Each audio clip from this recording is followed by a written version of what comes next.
And number of half life. सबसे पहले बात आती है कि नंबर ऑफ हाफ लाइफ का मतलब क्या है। जैसे हाफ लाइफ क्या होता है, पहले आप ये समझिए कि what is half life.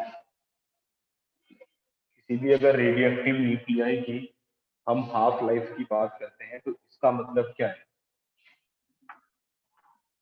Half life,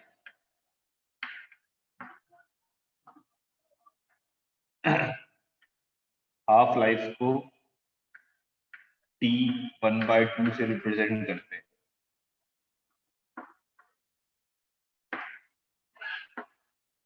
T के नीचे 1/2 सफिक्स लगा देते हैं, उसका मतलब हाफ लाइफ है।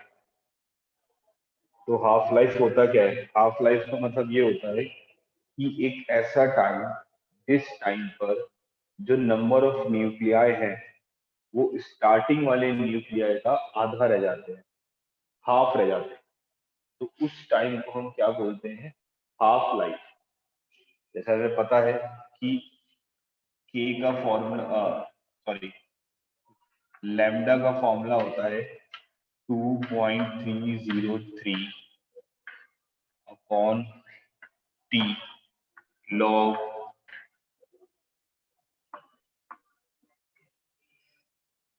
N not upon N, right. ये फॉर्मूला लिखवाया था कल मैंने आपको।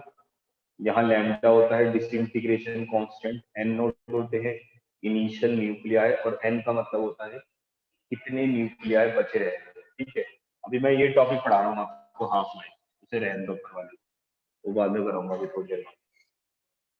तो हाफ लाइफ का मतलब ये होगा कि वो टाइम जिस टाइम पर नंबर ऑफ न्यूक्लियाई है वो स्टार्टिंग वाले न्यूक्लियाई के आधे रह जाते हैं, उस टाइम को हम हाफ लाइफ कहते हैं। तो आप क्या करेंगे, यहाँ पे एन की जगह क्या रख देंगे, एन नॉट बाय 2 रख देंगे, क्योंकि एन क्या है, जो बचे रह गए, और एन नॉट क्या है, जो इनिशियल थे। तो जो बचे रह गए वो इनिशियल का आधा है, इसलिए हमने एन की जगह एन नॉट बाय 2 रख दिया। अब यहाँ वैल्यू पुट कर देंगे हम, यहाँ से अगर हम एन नॉट बाय एन निकालेंगे तो एन नॉट बाय एन की वैल्यू 2 हो जाएगी, और उस टाइम को हम बोलेंगे हाफ लाइफ T1/2। तो ये वैल्यू हम यहाँ सब्स्टिट्यूट कर देते हैं, तो यहाँ से लैम्डा आ जाएगा, lambda equals to 2.303 T half log 2। अब लॉग 2 की जो वैल्यू होती है बेस 10 पे, वो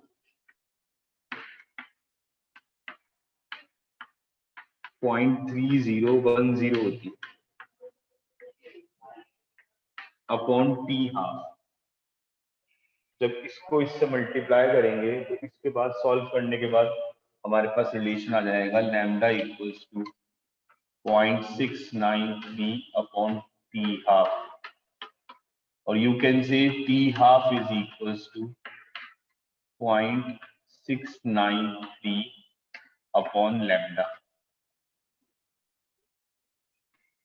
तो ये मेरे पास फॉर्मूला आ गया हाफ लाइफ पता लगाने का, 0.693 अपॉन लैम्डा। यहाँ लैम्डा क्या होता है, यहाँ लैम्डा होता है डिसइंटीग्रेशन कांस्टेंट, और टी हाफ का मतलब है हाफ लाइफ। हाफ लाइफ का मतलब होता है कि कितने टाइम में वो न्यूक्लियाई अपने स्टार्टिंग वाले न्यूक्लियाई का आधा हो जाते हैं, उस टाइम को हम हाफ लाइफ कहते हैं। Okay, yes sir. करिए कॉपी।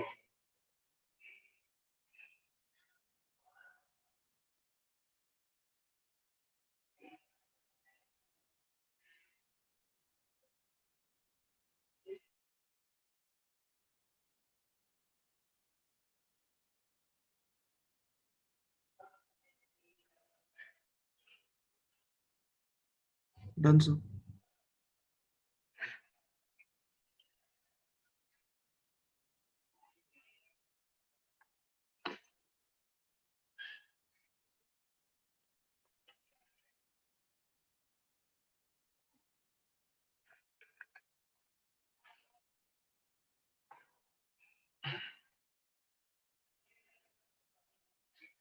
क्या आगे सॉल्व करते हैं।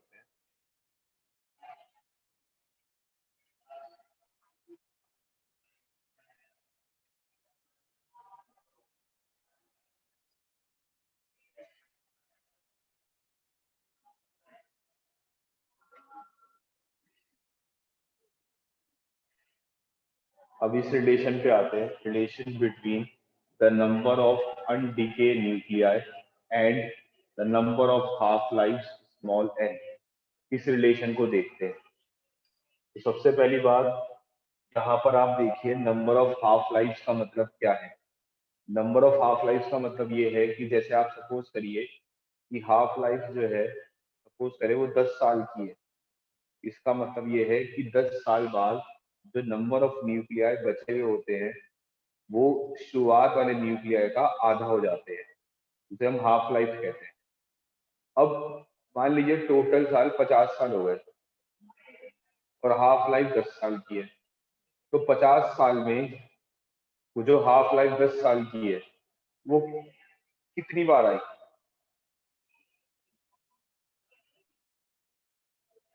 हमारे पास हाफ लाइफ 10 इयर्स की है, टोटल टाइम 50 इयर्स का। तो 50 इयर्स में वो हाफ लाइफ कितनी बार आई। 5 बार। 5 बार आई। तो वो जो 5 टाइम्स आई है उसे बोलेंगे हम नंबर ऑफ हाफ लाइफ।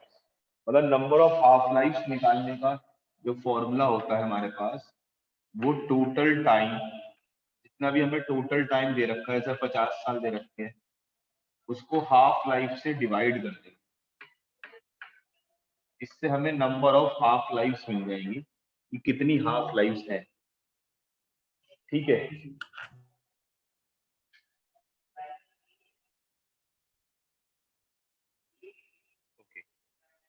अब आप ये देखिए, अब हमने ये मान लिया है कि शुरुआत में, इनिशियली शुरुआत में हमारे पास इनिशियली नंबर ऑफ न्यूक्लियाई, शुरुआत में हमारे पास जो न्यूक्लियाई है वो एन नॉट है। ठीक है, initially the number of nuclei is an not. अब after 1 half life,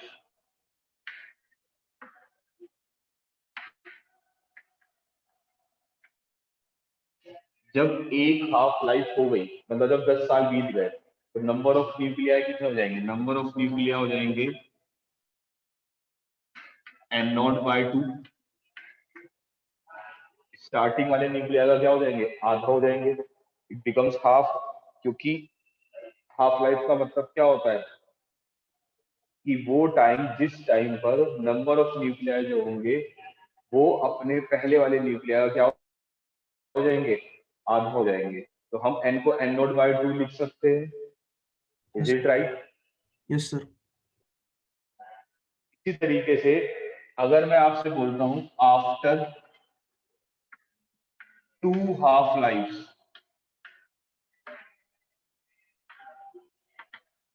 2 half life के बाद, मतलब 10 साल के बाद तो वो पहले वाले का आधा हो गया। अब अगले 10 साल में क्या होगा, तो जितने भी बचे थे उसका और आधा हो जाएंगे, यानी कि वो कितने हो जाएंगे, n equals to N naught by 4, उसका फर्दर आधा। ओके। ओके। अब एन नॉट बाय 4 को हम इस तरह से लिख सकते हैं, एन नॉट 1/2 की पावर 2।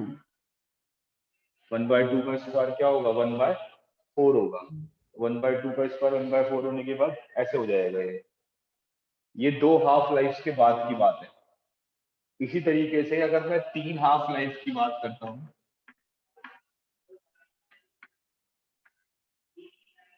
आफ्टर 3 हाफ लाइफ, तो 3 हाफ लाइफ के बाद क्या लिख सकते हैं, नंबर ऑफ न्यूक्लियाई कितने हो जाएंगे, N not upon 8।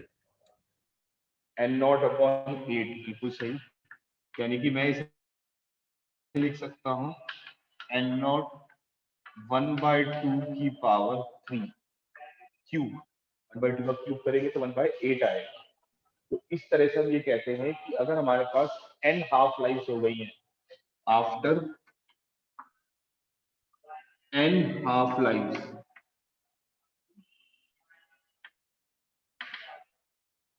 n half life के बाद जो नंबर ऑफ न्यूक्लियाई है वो हमारे पास हो जाएंगे n equals to N naught 1/2 की पावर स्मॉल n, क्योंकि यहाँ पे आप देखो जितनी हाफ लाइफ हो रही थी, 3 हाफ लाइफ हो रही थी 3 आ रहा था, 2 हाफ लाइफ हो रही थी तो 2 आ रहा था। ऐसे अगर n हाफ लाइफ हो जाएगी, यहाँ n कोई भी नंबर हो सकता है तो उसके अंदर पावर n आ जाएगी स्मॉल n। यहाँ कैपिटल N नॉट का मतलब है इनिशियल नंबर ऑफ न्यूक्लियाई और n का मतलब है कि जब स्मॉल n हाफ लाइफ हो गई तो कितने न्यूक्लियाई बचे रहे। Okay, okay sir. करिए, कॉपी कर लीजिए इसको। Okay sir.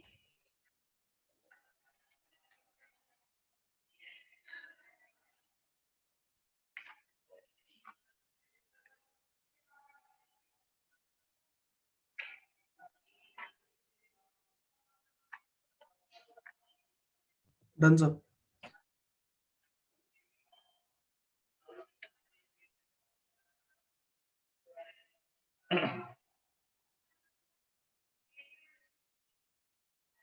ठीक है,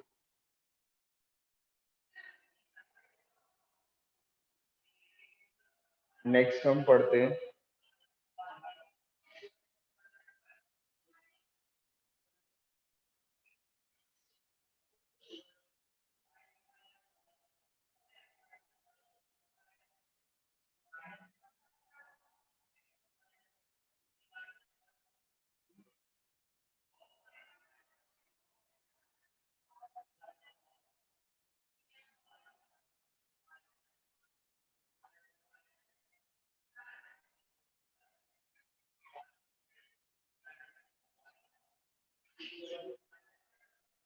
देखिए, यस सर। आगे डिस्कस करते हैं।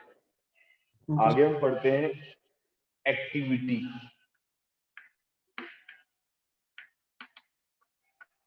Activity of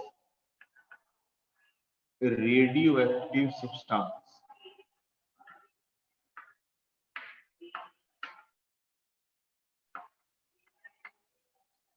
activity of radio active substance, जब हम किसी भी सब्सटेंस की एक्टिविटी की बात करते हैं तो इसका मतलब क्या होता है?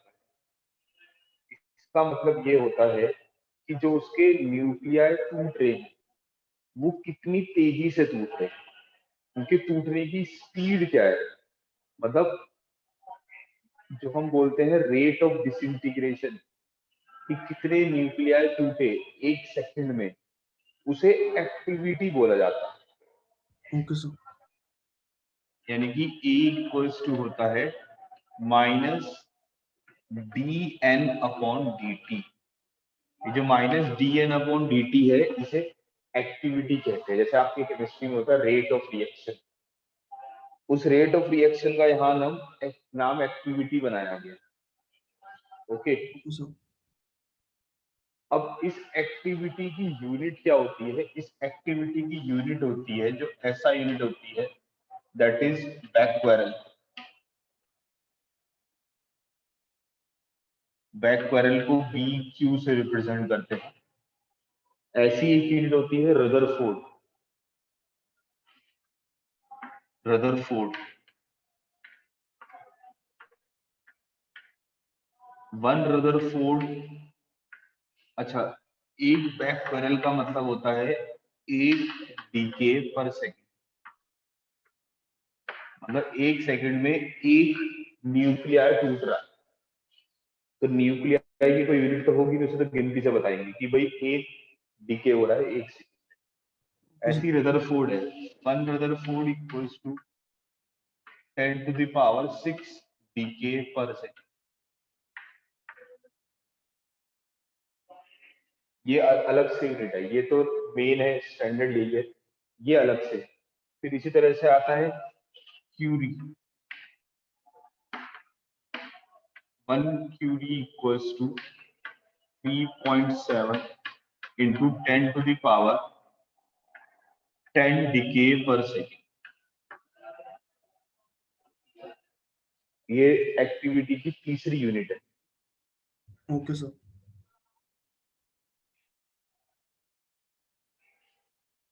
तो यहाँ तक एक बात आपको समझ में आ जाती है। अब इसके आगे देखिए,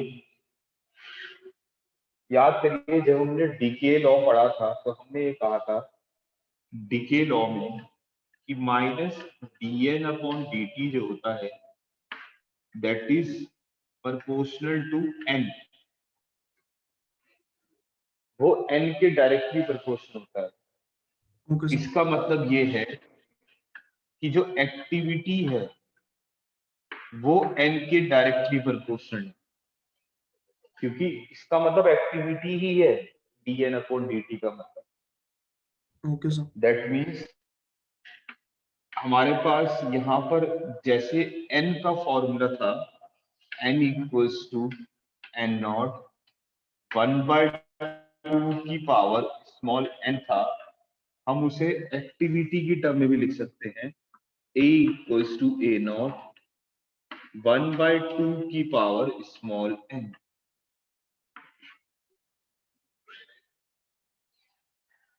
यहाँ a नॉट जो है that is initial activity, a जो है वो after n time activity, after n half life, और 1/2 कांस्टेंट।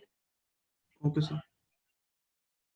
तो याद रखना, कंफ्यूज होने की जरूरत नहीं है।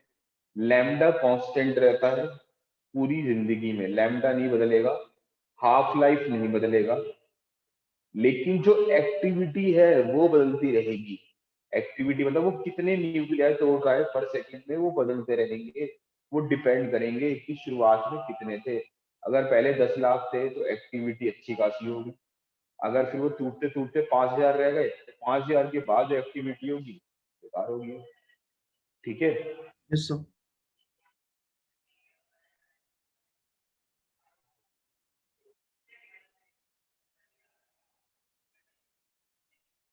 तो उसको कॉपी कर लो। Okay sir.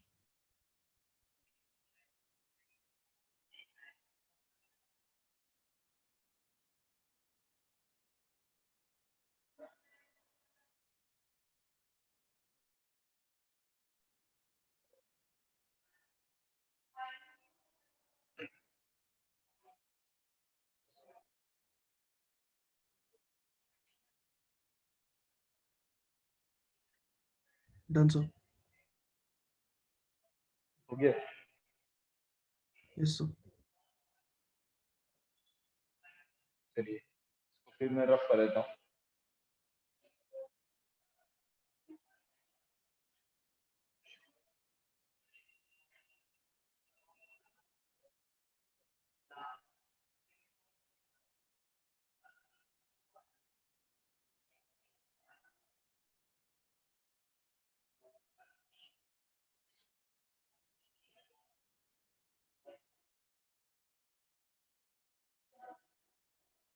चलिए आगे देखते हैं।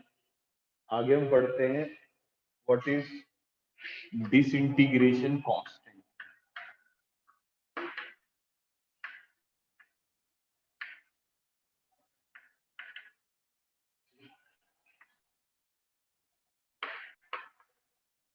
डिसइंटीग्रेशन कांस्टेंट क्या होता है?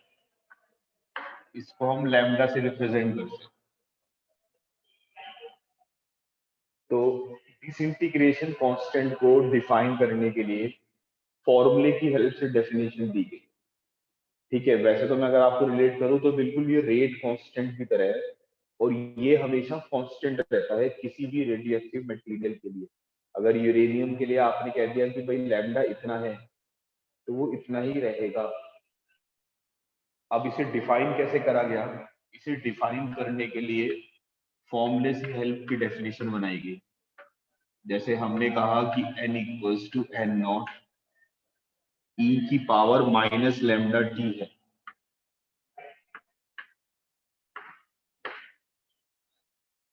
तो यहाँ पर हमने क्या करा इसके अंदर, यहाँ पर हमने ये कहा कि अगर हम t को 1 अपॉन लैम्डा रख देते, अगर हम टाइम को 1 अपॉन लैम्डा रख देते हैं, या आप कह दें कि लैम्डा को 1 अपॉन टी रख दिया है, बात एक ही है, तो हम ये बोलेंगे कि एन नॉट वो e की पावर -1 हो जाएगा, यानी कि n equals to N not upon e हो जाएगा।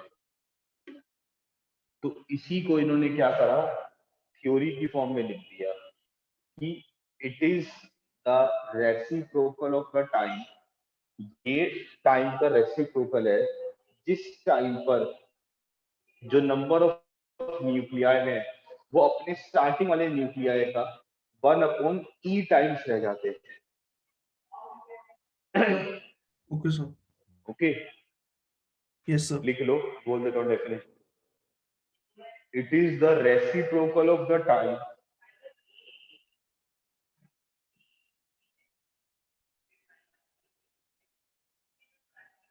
it is the reciprocal of the time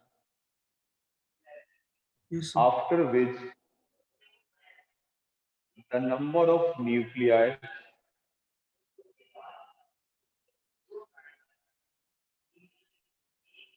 is the reciprocal of the time after which the number of nuclei become 1 upon e times 1 upon e times the initial number of nuclei।